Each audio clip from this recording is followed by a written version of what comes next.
نحمده ونصلي على رسوله الكريم اما بعد بسم الله الرحمن الرحيم قال رسول الله صلى الله عليه وسلم من قام رمضان ایمانا واحتسابا غفر له ما تقدم من ذنبی۔ ابو ہریرہ رضی اللہ عنہ سے مروی ہے کہ نبی اکرم صلی اللہ علیہ وسلم نے فرمایا کہ جس نے رمضان کی راتوں میں ایمان اور احتساب کے ساتھ قیام کیا اس کے گناہ جو معاف کر دیے جائیں گے۔ جامع ترمذی میں حدیث نمبر 808 میں اس کو جو روایت کیا گیا ہے۔ تو ایک اہم سوال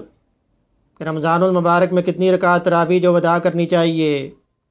تو ہم حدیث سے اس کا جو ہے جواب تلاش کرتے ہیں۔ امام ترمذی رحمۃ اللہ علیہ نے حدیث نمبر 806 لکھنے کے بعد آپ یہ لکھتے ہیں کہ حضرت عمر رضی اللہ عنہ، حضرت علی رضی اللہ عنہ اور صحابہ رضی اللہ عنہم 20 رکعت تراویح جو ادا کیا کرتے تھے۔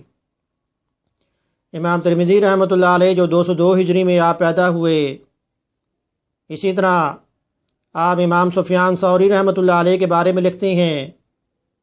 جو 96 ہجری میں پیدا ہوئے۔ امام مالک رحمۃ اللہ علیہ کے شاگرد تھے کہ امام سفیان ثوری رحمۃ اللہ علیہ 20 رکعت تراویح کے جو قائل تھے۔ اس طرح امام ترمذی رحمۃ اللہ علیہ عبداللہ بن مبارک رحمۃ اللہ علیہ کے بارے میں لکھتے ہیں جو 116 ہجری میں پیدا ہوئے، جو امام ابو حنیفہ رحمۃ اللہ علیہ کے شاگرد تھے۔ امام ابو حنیفہ رحمۃ اللہ علیہ 80 ہجری میں پیدا ہوئے۔ تو عبداللہ بن مبارک رحمۃ اللہ علیہ کے بارے میں وہ لکھتے ہیں کہ آپ 20 رکعت تراویح کے جو قائل تھے۔ اس طرح امام ترمذی رحمۃ اللہ علیہ امام شافعی رحمۃ اللہ علیہ کے بارے میں لکھتے ہیں جو 150 ہجری میں پیدا ہوئے۔ امام شافعی رحمۃ اللہ علیہ فرماتے ہیں کہ میں نے اپنے شہر مکہ میں لوگوں کو 20 رکعت تراویح جو پڑھتے ہوئے پایا۔ اسی طرح حافظ ابن حجر عسقلانی رحمۃ اللہ علیہ امام مالک رحمۃ اللہ علیہ کی روایت فتح الباری میں نقل کرتے ہیں۔ امام مالک رحمۃ اللہ علیہ جو 95 ہجری میں جو پیدا ہوئے، ان کی روایت وہ نقل کرتے ہیں جس میں یزید بن خصیفہ اور صائب بن یزید رضی اللہ عنہ سے 20 رکعت تراویح جو ثابت ہے، اور وہ صحیح سند کے ساتھ جو ہے یہ روایت جو کرتے ہیں۔ اسی طرح صائب بن یزید رضی اللہ عنہ سے یہ روایت ہے، وہ کہتے ہیں کہ لوگ عمر بن خطاب رضی اللہ عنہ کے دور میں 20 رکعت تراویح جو ادا کیا کرتے تھے۔ بحقی میں اس کو صحیح سند کے ساتھ جو روایت کیا گیا ہے۔ اسی طرح نافع بن عمر رضی اللہ عنہ وہ فرماتے ہیں کہ ابن ابی ملیکہ ہمیں 20 رکعت تراویح جو پڑھایا کرتے تھے۔ مصنف ابن ابی شیبہ میں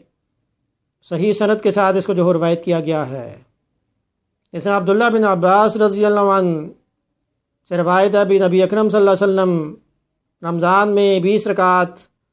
اور 3 وتر جو ہے وہ آپ ادا کیا کرتے تھے، لیکن یہ حدیث جو ضعیف ہے، لیکن صحیح احادیث سے اس کی جو تائید ہو جاتی ہے۔ تو ایک روایت میں یہ بات آتی ہے ابھی نبی اکرم صلی اللہ علیہ وسلم رمضان ہو یا غیر رمضان آپ 8 رکعت جو ہے وہ آپ رات کو ادا کیا کرتے تھے، اور اس کے ساتھ آپ جو 3 رکعت وتر آپ ادا کیا کرتے تھے۔ تو اس سے جو تہجد کی نماز مراد ہے، اگر اس سے تہجد کی نماز مراد نہ ہوتی تو صحابہ رضی اللہ عنہ 20 رکعت تراویح جو وہ ادا نہ کرتے۔ عائشہ صدیقہ رضی اللہ عنہ کی ایک روایت ہے کہ نبی اکرم صلی اللہ علیہ وسلم ایک مرتبہ رات کو آپ مسجد میں تشریف لے گئے، لوگوں نے آپ کی اقتداء میں نماز پڑھی، دوسری رات بھی اسی طرح ہوا، تیسری رات بھی اسی طرح، چوتھی رات آپ صلی اللہ علیہ وسلم تشریف نہ لے گئے بلکہ آپ فجر کی نماز میں آپ گئے، تو لوگوں نے آپ سے سوال کیا، تو آپ صلی اللہ علیہ وسلم نے جواب دیا خشیت من تفرض علیکم، کہ مجھے یہ ڈر ہے کہ یہ نماز کہیں تم پہ فرض نہ ہو جائے، تو اس وجہ سے آپ اس کے بعد آپ تشریف نہیں لائے۔ تو پھر یہ سلسلہ اسی طرح رہا، دور صدیقی کے بعد دور عمر فاروق رضی اللہ عنہ آیا، جس میں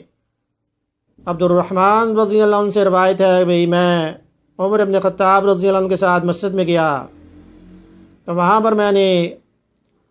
ہم نے دیکھا کہ بھی لوگ مختلف گروپس میں جو نماز پڑھ رہی ہیں۔ اور کوئی اکیلی نماز پڑھ رہا ہے، کوئی کسی کی اقتداء میں نماز پڑھ رہا ہے،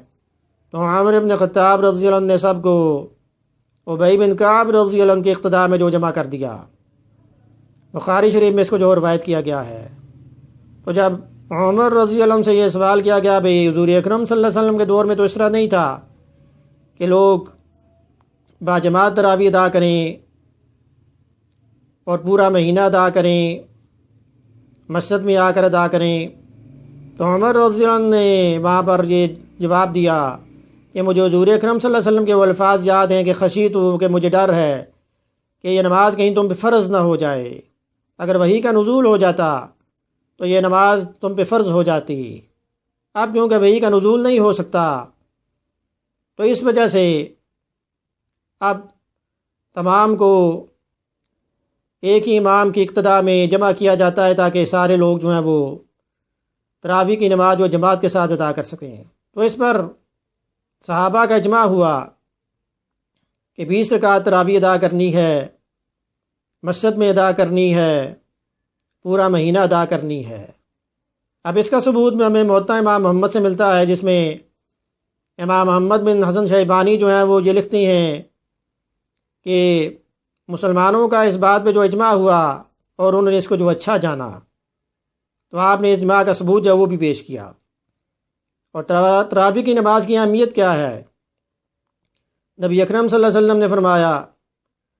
کہ ان اللہ فرض، بے شک اللہ پاک نے تم پہ رمضان کے روزے فرض کیے، وسننت لکم قیاما، اور میں اس کے قیام کو، ان راتوں میں نماز پڑھنا، قیام کرنا، تراویح پڑھنا، اس کو جو تمہارے لیے سنت جو ہو قرار دیتا ہوں۔ سنن نسائی میں حدیث نمبر 2216 میں اس کو جو ہے روایت کیا گیا ہے۔ تو اس سے یہ بات پتہ چلی بھی تراویح کی نماز جو وہ سنت موقدہ ہے، تراویح کی نماز جو ہے وہ سنت موقدہ ہے، اس کو پڑھنا ضروری ہے۔ تو اس کے علاوہ ایک اہم بات یہ کہ تراویح کی نماز جو ہے وہ تواتر کے ساتھ چلی آ رہی ہے، یعنی صحابہ کے دور سے لے کے آج تک حرم شریف کو اگر ہم دیکھیں، بیت اللہ میں 20 رکعت تراویح جو ادا کی جاتی ہے، تو جو چیز تواتر کے ساتھ ثابت ہو اس کو ثابت کرنے کی ضرورت نہیں ہے، وہ تو بالکل اسی طرح روشن ہے جس طرح سورج روشن ہے۔ تو رمضان المبارک جو قریب ہے، اللہ پاک ہمیں رمضان المبارک میں روزے رکھنے کے بھی اور تراویح ادا کرنے کی توفیق عطا فرمائیں، اخلاص کے ساتھ کما حق ہمیں روزہ رکھنا اور اس کا احترام کرنا، رمضان المبارک کا احترام کرنے کی جو توفیق عطا فرمائیں۔ ویڈیو سننے کے بعد اس کو آپ شیئر بھی کریں تاکہ یہ آپ کے لیے صدقہ جاریہ بن جائے، آپ کو زیادہ سے زیادہ ثواب ملے۔ وما علینا الا البلاغ المبین۔